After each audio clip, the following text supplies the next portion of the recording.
नमस्कार, मी doctor Rishikesh Dilip Nagwekar, ऑर्थोवेद hospital Dombivli. आज piles fissure fistula म्हणजेच मूळव्याध, परिकर्तिका, भगंदर व तत्सम गुदद्वाराशी संबंधित विकारांनी ग्रस्त झालेले रुग्ण बऱ्याच वेळी आज ओपीडीमध्ये दिसतात। अनियमित जेवणाच्या वेळी, अनियमित झोपेच्या वेळा, स्ट्रेस आणि वेस्टर्न लाईफस्टाईल यामुळे हे रोग आज बळावले आहेत। जर व्यवस्थित निदान झालं म्हणजेच प्रॉपर डायग्नोसिस झालं तर या व्याधींची चिकित्सा फार चांगल्यारीत्या करता येते। आयुर्वेदिक औषधोपचार, आयुर्वेदीय पंचकर्म आणि तत्सम लागलं तर शस्त्रक्रिया ह्या आजारांवरती हे उपाय सांगितलेले आहेत। योग्य वेळी जर डायग्नोसिस झालं तर शस्त्रक्रिया टाळता सुद्धा येते।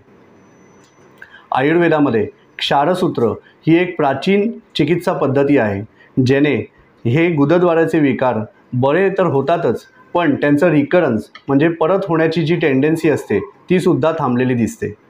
आज अनेक रुग्ण ह्या क्षारसूत्र नावाच्या ट्रीटमेंटने बरे झालेले आहेत।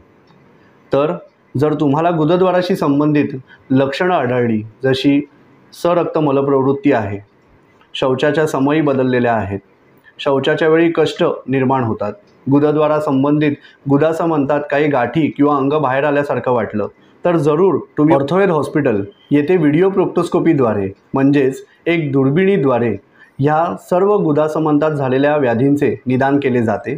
त्यामुळे अचूक निदान होते।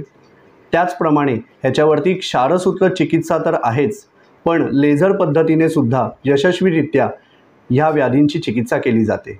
तर नक्की भेट द्या ऑर्थोवेद हॉस्पिटल डोंबिवली। धन्यवाद।